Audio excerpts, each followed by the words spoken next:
Women's traditional work is disparaged as not being very economically relevant or productive or contributing to economic growth. And then that same view is applied to the state, where social spending is viewed as a drag on economic growth rather than a contribution to the development of human capabilities.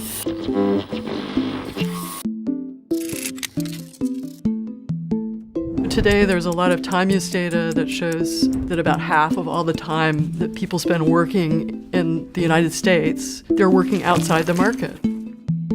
They're taking care of their kids, they're taking care of their parents, they're doing the shopping, they're doing the cooking, they're mowing the lawn. That work affects living standards and it affects levels of consumption, and yet it's largely omitted from measures of income or consumption or investment on both the micro level and the macro level, which is crazy. On the micro level, if you have two families and they're both earning a market income of $50,000 and they have the same number of children, you treat them as having the same standard of living. But in one of those families, there could be two adults working full-time, contributing to earn that market income. And in the other family, there could be one adult working full-time with a full-time stay-at-home parent, providing all of those services that this other family has to buy in the market. So the idea that these two families are in the same place in the income distribution is basically wacko. And likewise, you can look at countries.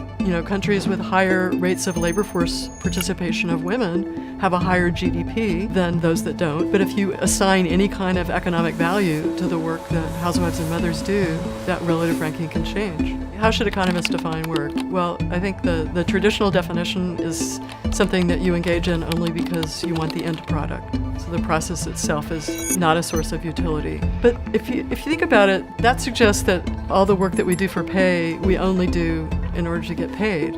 But there's a lot of evidence that people often like their job and derive a lot of satisfaction from their job. Likewise, taking care of your kids, cooking dinner, sure, you get satisfaction from it. Do you really not want to call it work? I think a better definition, and I think one that's being more widely used, is work as an activity that you could, in principle, pay somebody else to do for you. You can't pay somebody else to enjoy leisure for you. But if, in principle, you could hire somebody to do it, you can ask, well, what would happen if I didn't do it? And you basically have to pay money to enjoy that same level of consumption. The definition of work has been altered. It is changing and evolving, but it's a lot harder to get economists to change their definition of income or savings or consumption or investment. You'll hear economists talk in a kind of casual way about investment in kids and human capital. Do they include investment in spending on education? Is that tallied as investment in the national income accounts? No way.